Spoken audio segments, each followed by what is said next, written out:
Vamos começar o programa de hoje mostrando que a semeadura do trigo no norte do estado foi prejudicada pela falta de chuva nos últimos meses. E olha que desde 2009 a região não ficava tão seca nesta época do ano. Veja na reportagem da Daniela Calçavara e David Angelos. Mais da metade do trigo brasileiro deve sair das lavouras paranaenses. O estado, que é o principal produtor do país, se prepara para colher 3.300.000 toneladas nesta safra. Esse ano de 2018, no Paraná, espera uma produção 48% superior à safra anterior de 2017. E isso com aumento diário só de 7%. Mas o otimismo não alcança todas as regiões produtoras no estado. Quando a gente olha a plantação assim, dá a impressão de que está tudo bem com a lavoura. Mas o que aconteceu aqui no norte do estado, com aquela seca prolongada, foram mais de 40 dias sem chuvas, é que as lavouras ficaram com muitas falhas. Olha só, tem lugares em que a semente não germinou, em outros lugares a planta teve um crescimento bem menor do que era esperado. E o reflexo disso vai aparecer mais tarde, no momento da colheita. Segundo o pesquisador da Embrapa, quem plantou logo no início do período recomendado, lá no final de março, deve ter os piores resultados, porque já não tem como recuperar o potencial de produção do trigo. Os agricultores que semearam no final do prazo, perto do dia 10 de maio, podem respirar um pouco mais aliviados. O norte do Paraná, de acordo com o DERAL, em torno de 7% das lavouras estão em condições ruins. Então, mas isso vai ser compensado na região oeste, teve um grande aumento de área plantada e boas condições climáticas. Então, como um todo, o estado do Paraná deve colher uma boa safra de trigo esse ano.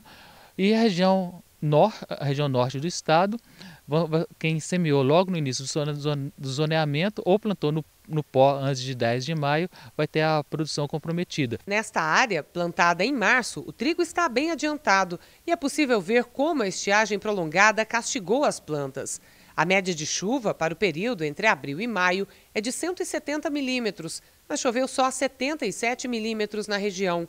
Há 20 anos não se tinha um efeito tão forte na lavoura. Então a gente pode observar uma lavoura que foi plantada logo no início do zoneamento, na última semana do mês de março. Então ela foi semeada, conseguiu germinar bem até a chuva de 2 de abril. Então ela germinou, cresceu, mas pegou todo o período de estiagem. Com isso que a gente pode observar que a altura do trigo aqui está mais ou menos aos 40 centímetros de altura, era para estar dessa altura, quase com o dobro de tamanho.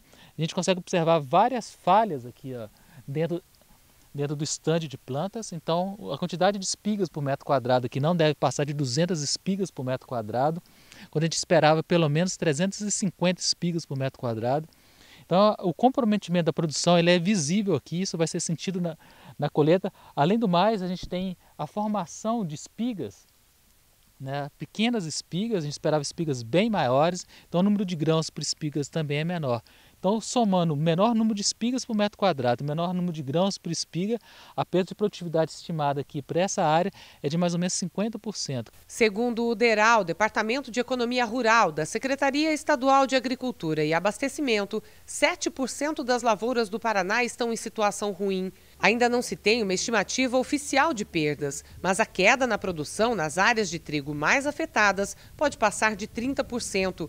O conselho para os produtores agora é evitar gastos desnecessários. Agora, para o agricultor do norte do Paraná, que teve esse problema climático, essa seca intensa, a gente recomenda que ele faça um manejo bem racional, ou seja, ele gaste o mínimo possível de dinheiro com fungicidas, com adubo, com inseticidas e com outras práticas de manejo, por causa que isso não vai retornar em lucro para o agricultor, por causa que o potencial produtivo já foi comprometido.